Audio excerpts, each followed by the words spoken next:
Hi, everyone. I'm just going to start here by sharing my screen and get started. I'm so excited to see so many of you here. I know this is a really hot topic these days, so I hope to share something new with you all. And yeah, let's get going. So I want to start us off with just a land acknowledgement. So with so many of us joining from different places, I want to acknowledge the Indigenous peoples of all of the lands that we're joining from. So I'm joining us today from Treaty 6 territory, which is the traditional homeland for the First Nations and Métis people. And the traditional name of this place is Amiskwati-Waskagan. I've practiced that so many times, and of course I stumble here, which is also known as the city of Edmonton. So, since we're meeting on a virtual platform, if you would like to share and acknowledge the lands that you are calling home, you can do so in the chat, or just take a moment to acknowledge that privately. We seek to learn from the history and the lessons that have come before us and to draw on the wisdom of the first peoples in Canada. Only through learning can we move forward in truth and reconciliation and to a better future together. Okay, now a little bit about me. So as Cosette said, I am Andrea Wetmore. I'm a learning design specialist at NAIT.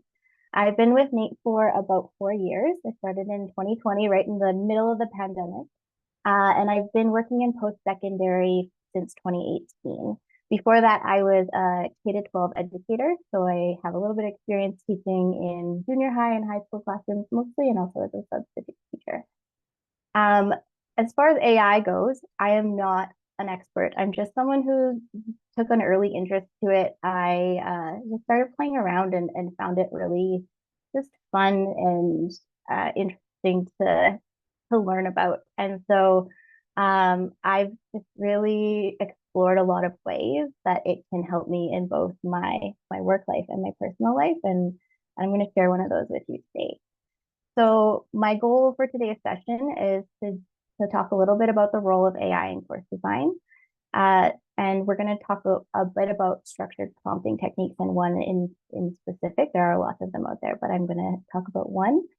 We're going to look at revising and expanding some of the content that is generated. And then we're also going to briefly touch on some limitations and ethical considerations. So I'm hoping to mostly show some examples with you today. I will do a little bit of teaching as well. And I did add a, I want to double check. Did you want to share your slides? I am I not at this moment? We're not able to see them. It shows that I am. Hang on one second here. Let me find the right thing. There, how about now? You got it. Thank you for checking. And now I've got to find my screen again.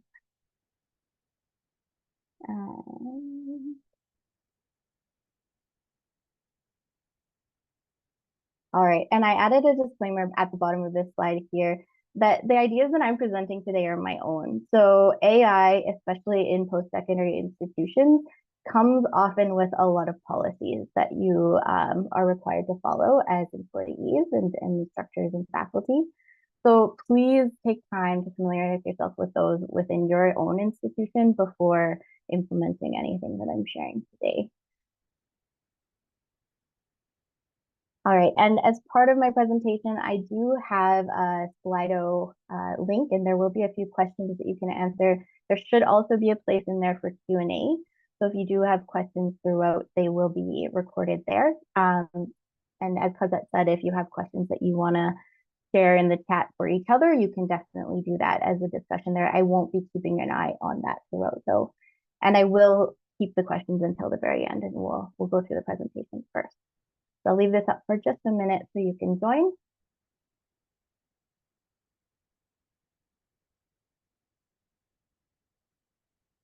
And then I'm going to jump over into our first little poll here. I just want to get to know all of you. There are so many of you in the audience, and I'm just curious to know how you would rate your familiarity with generative AI tools. So like ChatGPT, that's the one we're going to be looking at today, but just in general.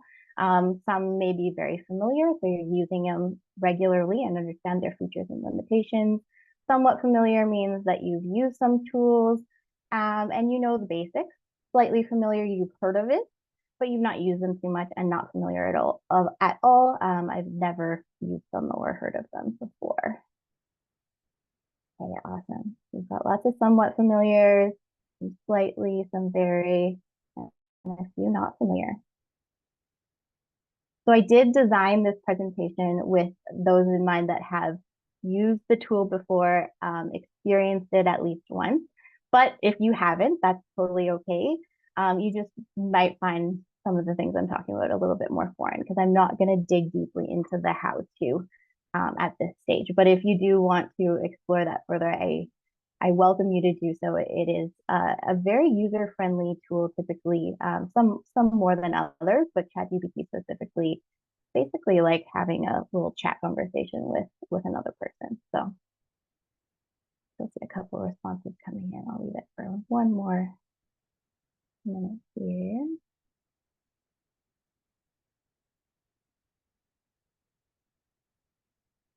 Okay. And I have one more question, and this should show up as a word cloud. So what words come to mind when you think about generative AI?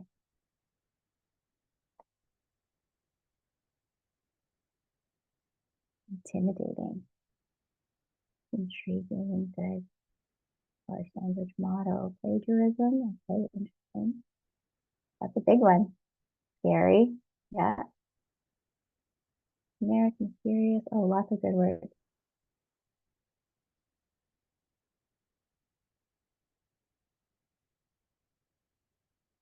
Efficient. I like that one.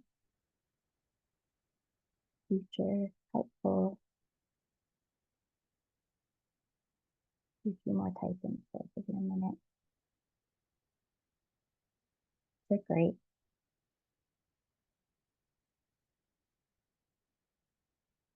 And I'll be sure to share this out afterwards too, because this is awesome.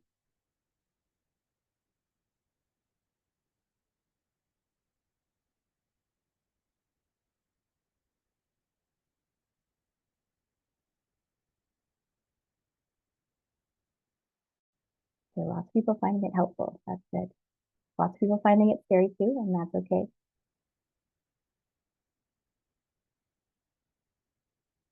Okay, I'm gonna flip to the next slide here. So quick introduction. So generative AI and ChatGPT. So generative AI first emerged actually in the 1960s in the form of chatbots. And so the generative AI as we know it today emerged around 2014. And ChatGPT, which is the tool that I'm going to be using today, launched in November of 2022. So it's not very old. It hasn't been around for a long time. So those of you who haven't had a chance to dig into it, we're all busy people, and it's something that's just so new still. So you've got time. You're not behind. We will all get there.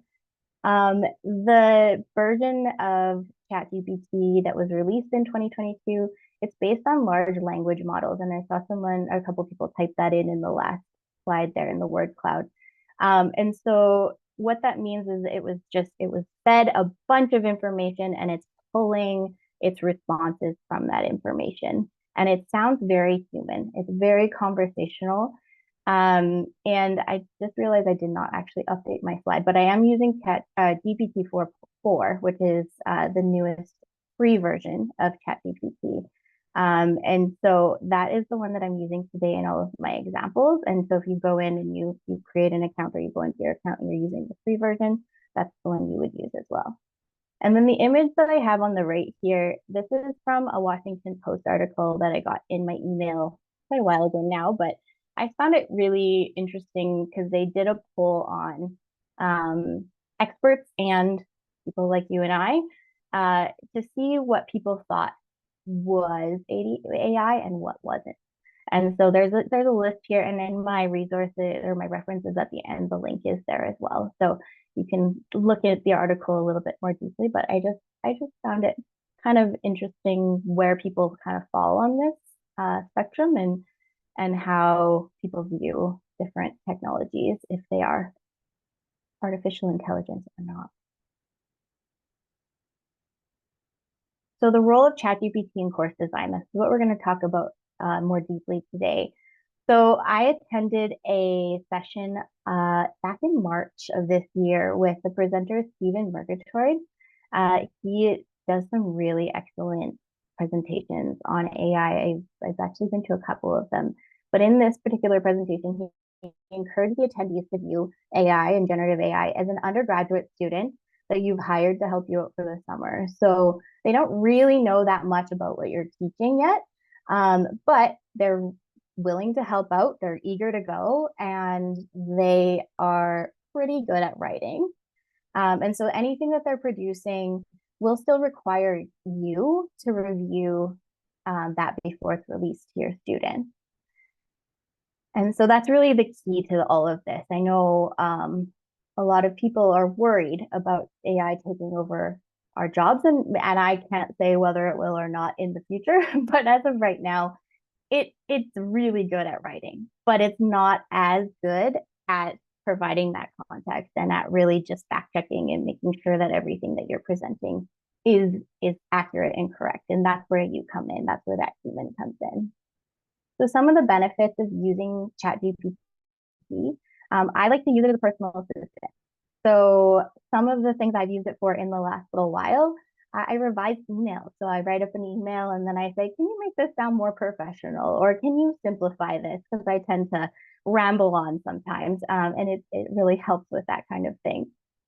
Getting suggestions for recipes. This is a fun one. If you're just kind of getting in there and playing around, you can give it some ingredients that you have in your fridge and your pantry, and it'll write you a recipe or two. Sometimes they're weird, sometimes they're excellent.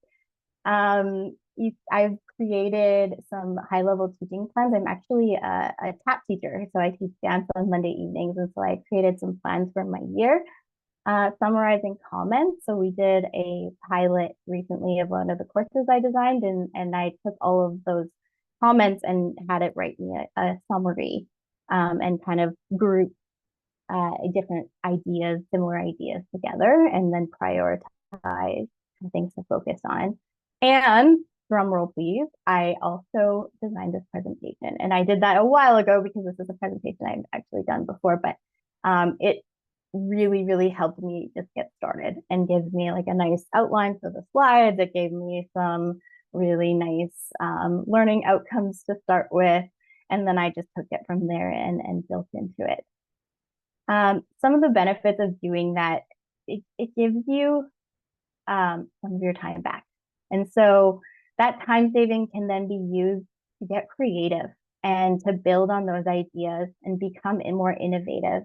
You can also have more time to focus on things like UDL and accessibility, which are really, really big in our field of work. And we really want to make sure our courses are accessible and just designed for all of those variants of learners out there.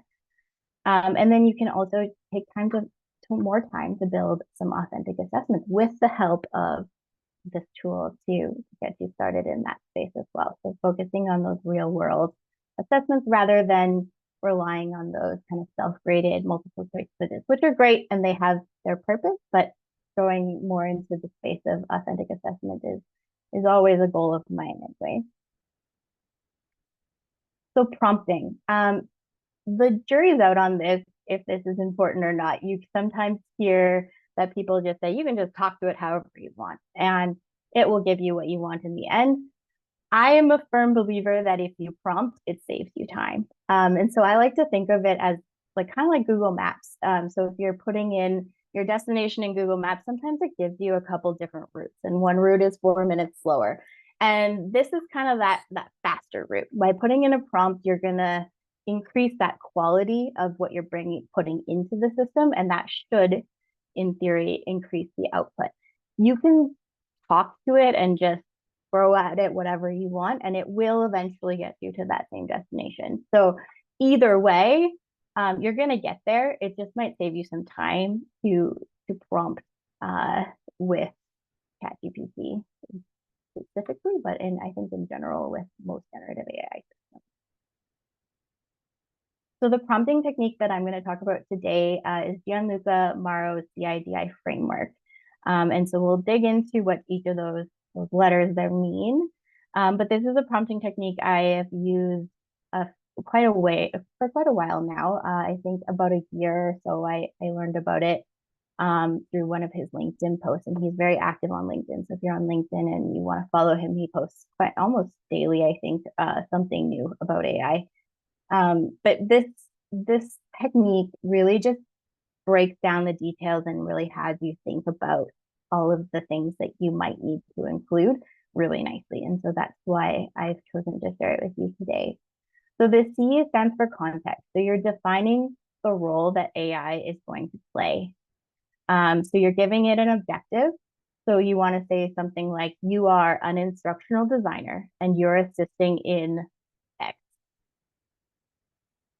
The I is instruction. So those step-by-step tasks, you're going to first do this and then you're going to do this. D is details, so setting parameters. So the course should be online and no longer than 4 hours. Anything specific that you might have around that you can provide. And I is input. So incorporating relevant data or documents in this final step. You may not need that step, but it's things like your course outcomes or I don't know, your population that you're teaching to. Anything that you think that it might need to just give it more context. The more the better. It doesn't know anything about what you're doing until you tell it. And so now let's see this in action. So I am going to walk through some examples, and those examples are going to be for this course, which I have no expertise in.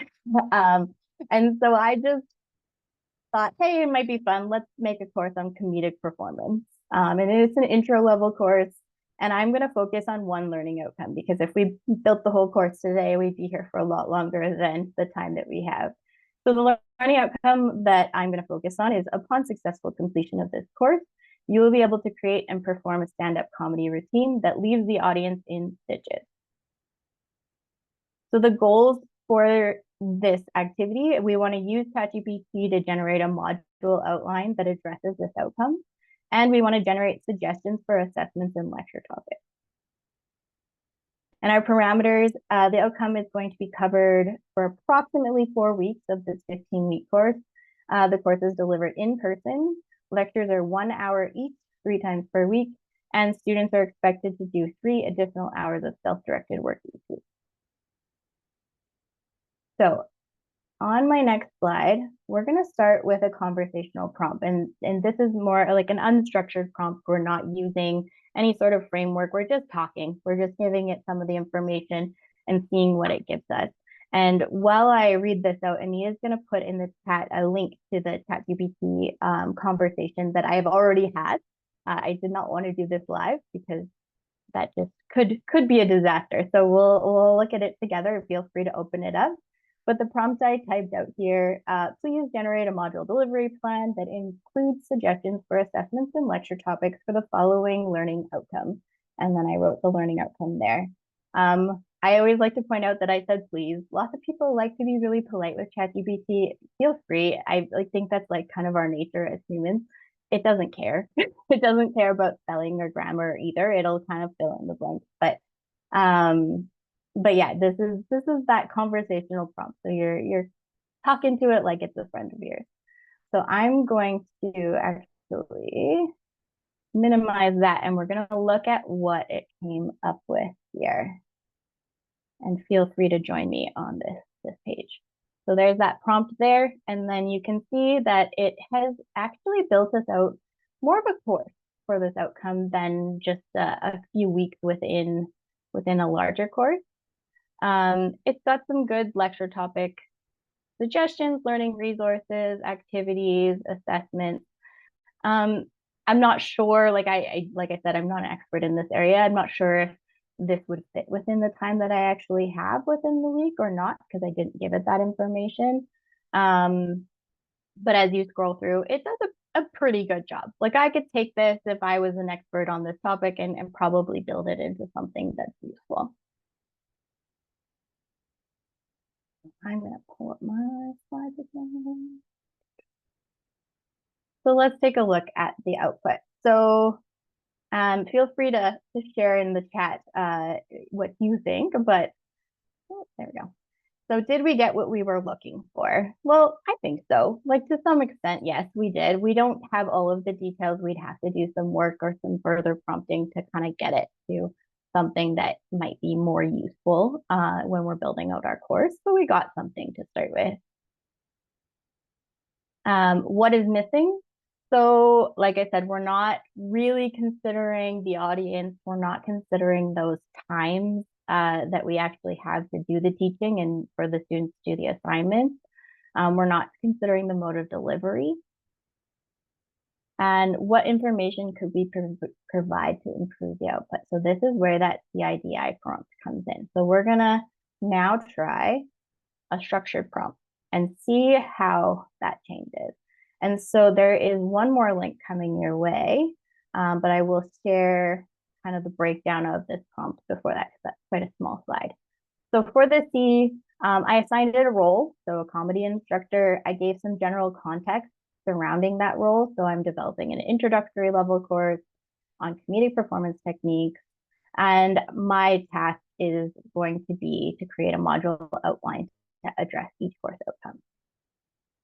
So now I'm going to break down the tasks in my instructions. So I want to create a content outline for a portion of the course, and it's going to cover essential topics and techniques necessary for crafting and performing a successful stand-up comedy routine. And as you can read through the rest of that, I'm not going to read it all off to you, but you can be specific about what you want to be included, and you can refer to any information included in the details and the input. So I might add some more information further down here. For details, introduce more details about what it is that we're looking for. So we want it to span 4 weeks. We want the lecture topics to be interactive and hands-on, allowing students to practice. We want assessments to include performance evaluations, written reflections, and peer feedback sessions. Any details that you're going to leave out here will be filled in. So for those of you who have used ChatGPT before and missed those details, you'll notice that it can make things up. So if you put in an acronym, for example, and it doesn't know what that acronym means, it's going to decide what it means, and it might not be right. And so things like that, it's going to kind of fill in the blanks to make its answer more fulsome. Input, so any additional information that's referred to in the prompt, so you can use acronyms within that prompt and then define them. You can also use the section to include more background information as needed. So you might define a term that's used within the prompt if it's not clear. So I've written out the course outcome, the students, and the time in this particular prompt. All right, so you can jump back into, we'll go to the other slide here, and I'm going to scroll way up to the top. And this is the prompt written out here. So module, it gave me a nice summary, which I really liked. So we're working within this course outcome here. The target learners are summarized as well as the duration, so 12 hours total. It broke it down by lecture topic, practical exercises, assessments, and then weekly is the same for each of those. So there's some great ideas in here. Again, I'm still going to have to take this and build on it, but it's a really good place to start. And it did stick within that 4 weeks. I'm not going to keep scrolling because there's more there. I'm going to get into that. So keep that tab open because we'll go back to it.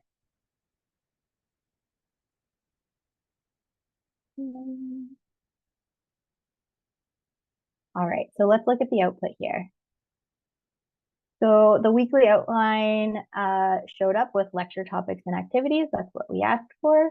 They're appropriate for in-person delivery and within that allotted 1 hour per class time frame. The logical flow through the topic, it's scaffolded appropriately for that student profile. And it gives some really creative and diverse ideas for assessing the course outcome. And if you aren't sure that you like one of them, you can just say, hey, I don't really like the assessment that you suggested for week 3. Can you give me a new one? Still not perfect, but we can take that and we can build on it. All right, this is my favorite part. So you've used your prompt, you've gotten your response. Now we can get into revising it. And this is, you don't need to structure or anything at this point if you want to, like still including details is super important. But now you're kind of just having that back and forth conversation. So you're saying, I love this, expand on this, make me an outline for this. It's really fun and the possibilities are really, I think, quite endless at this stage. And so here's a list of examples of things that you could try out. So once you've got that initial outline, you can dig into writing things like scenarios or case studies. And I was actually just having a conversation with a SME or subject matter expert that I'm working with for an accounting course. And we are talking about this. And so how difficult it is to write scenarios and to keep them fresh and interesting year after year, because you don't want to kind of reuse the same ones. And so this is somewhere where that comes in super handy. Assessment ideas, rubrics, you can get it to write those rubric criteria and then build out your rubric. You can develop learning resources, lesson plans, activities, instructions. You can use other tools. There's lots out there for image or video generation. You can modify the delivery mode and so much more. So we're going to look at a couple examples. I'm just peeking quickly here at the time. Okay, yeah, we've got lots of time. So the first one we're going to do, I think would come in very handy if we are ever, knock on wood, hit by another global pandemic and we have to flip to online in an instant. So you can take what it's got for you, develop for that in-person lecture, and just say, hey, now I need to deliver this online asynchronously, and I'm going to give it these parameters. So students are going to be expected to interact with the materials for a minimum of 3 hours a week. And I like to, in these kind of more conversational prompts, even give it a task. So what is it that I actually want you to do? And so that's what I've written out there. I've also given it some structure around how the course site will be built out.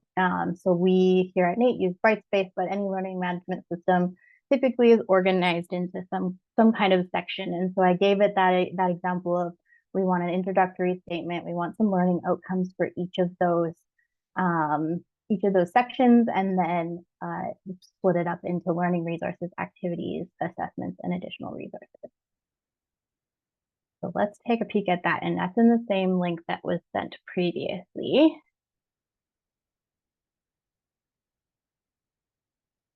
So in here, we've got a course outcome again, and we've got it broken down into those sections that I asked for. So the learning outcomes, the learning resources, the activities, and the assessments, and the optional resources.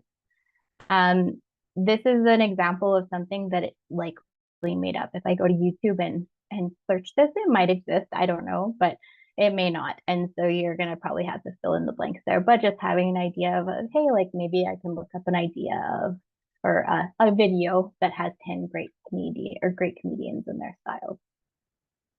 And it's broken that down by week, and it's given us some really asynchronous appropriate activities. It's given us an outline to kind of build off of to build our course materials, and some assessments that are also doable in that asynchronous format. One of the things I noticed that this was missing when I generated it was I asked for a summary for each of those subsections or those modules. And so I just prompted it further. This is great, but can you please add a short 1-paragraph description for each of the weekly topics? Giving it some parameters around length is really important. I've had it, if I don't do that, I've had it just kind of give me an essay. And you're like, oh my gosh, this is way too much. This is not what I was looking for. So saying even the style that you want it written in, the length of it, how many characters, how many words, whatever it is that makes sense to you. In my case, I just said 1 paragraph, and then it spit that out there so I could add those into my course site as well.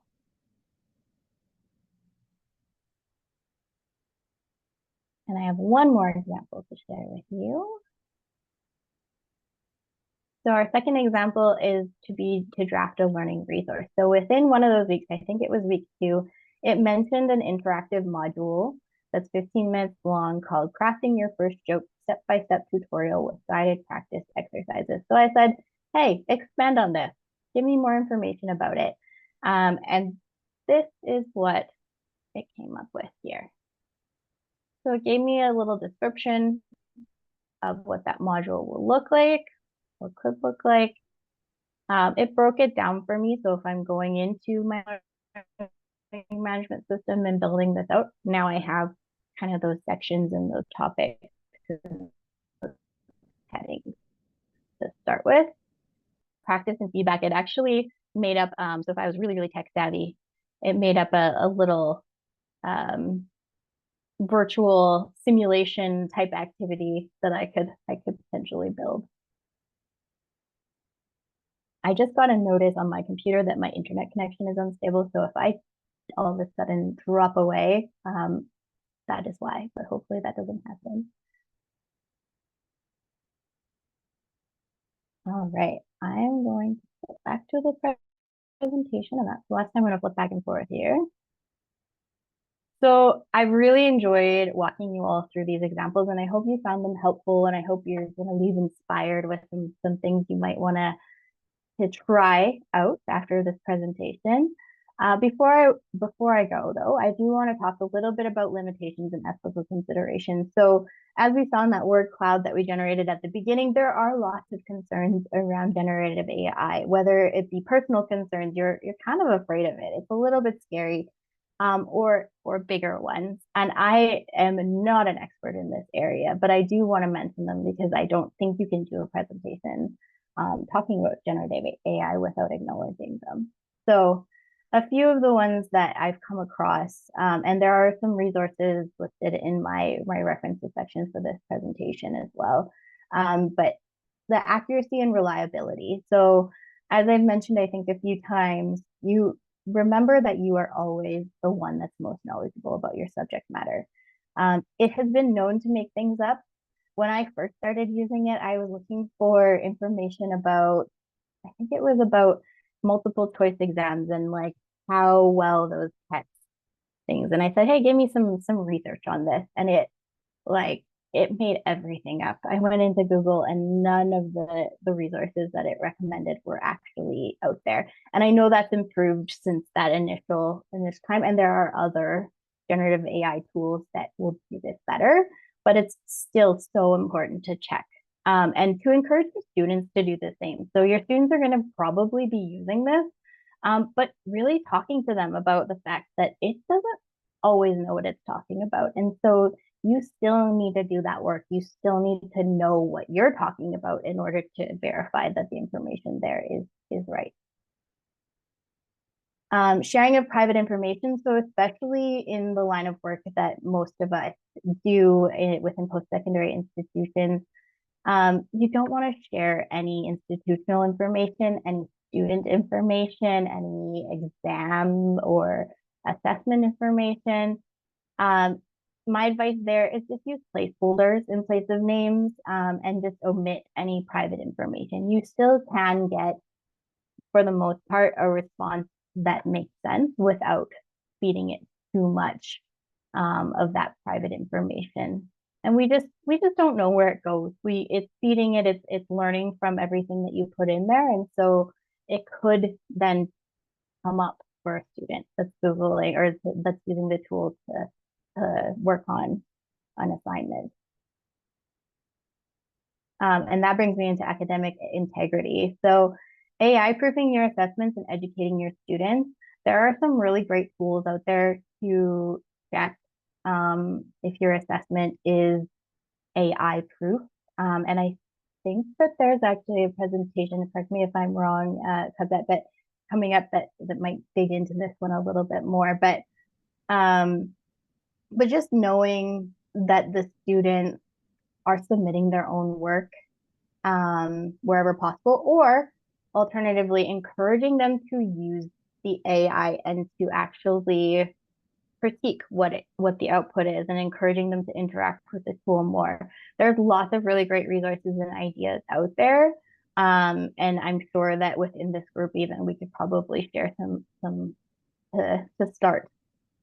Yeah. Just Andrea, in response to your question, in 1 month's time on October 23rd, from 12:05 to 12:50, we have a session on universal design for learning in conversation with generative AI, if you're interested in signing up on the EDNA website. Thank you. Yeah, so it's not on academic integrity. I have seen some, so if I find those resources, I'll send them out as well. 1 or 2 quick questions from the chat over here, Andrea. I had a question asking if you needed to prompt. When you prompted, did you need to define what you meant by modular? I did not. It seemed to know that one. I think that's maybe fed in there, so it did understand that. Thanks for clarifying. Yeah, no problem. Thanks for asking. And one last one on here. This is a big one, and one that I'm just starting to learn about. So environmental impact and exploitation of workers. So there's lots of articles out there if you are interested in reading more, but there is an environmental impact to this technology, as well as some evidence of exploitation of workers who are forced to go into the dark web and remove all of that content that shouldn't be in the system. That's a lot of exposure to some really gross things and not something that anyone should have to do. And so these are just some things to consider. And I know within this room we could probably have a whole conversation on this alone, but like I said, I just wanted to mention it before wrapping up today. So in conclusion, using AI as your personal assistant will save you time. Prompting well will get you where you want to go faster. Time saved is going to be time to build a course that will be engaging and accessible for all of your students. And continuous learning is important. So AI systems are constantly evolving. And I actually waited until the very last moment to even update the examples that I showed you today. I did it all yesterday because I was like, oh, it might come out with a new version tomorrow. And so if you are watching this recording as kind of a side note, this might not be the tool that you see when you go into the system because it does evolve so quickly. All right, and I do have one more question just to leave you with. If you still have that Slido open, or if you don't, you can rejoin using the QR code here or the link in the code. So in a few words, please share how you might apply what you've learned today in the work that you do or in your personal life. So if you don't feel like using it within your own work, I'd be curious to know how you might dig into here in personal life. And this should come up anonymously, so don't worry about your name being shared. Great, thank you for sharing. While your responses are coming up, Andrea, are you comfortable with folks sharing the PDF with their peers at their respective colleges? Yes, please do. And my email is at the very beginning of that presentation as well. So if you do want to reach out, I always welcome further conversations about